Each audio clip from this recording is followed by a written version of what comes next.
So we've been having a great time going out on Wednesday afternoons on Norris Lake. That has been our favorite time in this busy summer. They recently paved an old ramp that used to be gravel and horrible to launch from, and it's on the cooler part of the lake. Anyway, we're out having a great time, and Jessie gets the idea that she wants to try to beat her record of 25 transfers in a row, which she did on the 2022 SL. Sure, why not? So she starts going and she does a few, and then maybe she does 10 or 12, and it's kind of exciting. And then all of a sudden, this one session, she goes, well, you'll see in a minute. I don't know if it's a record or anything. I'm sure it's not, but it was her personal best, and it was pretty cool to watch. She's riding her Violin Design Diamond board, which she calls Maverick. So I don't know if there's any rules for this, but basically we are sticking to 11.2 miles per hour, and we are not adjusting the speed at all during this entire session. There are some times when people do transfers, if they look like they're going to lose it, you slow down to help them keep up. I didn't touch the speed. That was part of our rules when we started.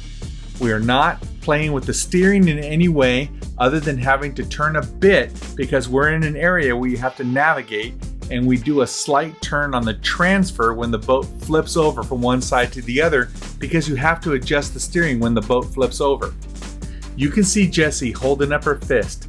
That's her telling me she's ready to transfer, and then I give her a sign when I'm ready, and then I start a countdown with my fingers. When she finally hit her max transfer and then lost it on the last one, I felt like my arms were as tired as she was. But I know there's no way that is true. She was wiped out when she was done.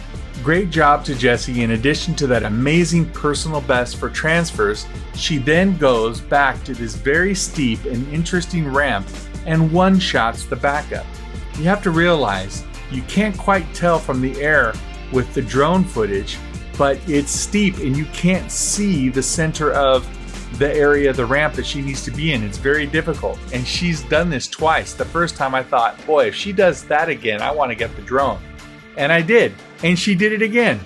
Amazing. Even the people that were hanging around on the dock, which is very normal in the South, were very impressed. This is what happens when you start a kid on the water at about 1 year old and then raise her on the lake and backing up my truck. Best crew ever.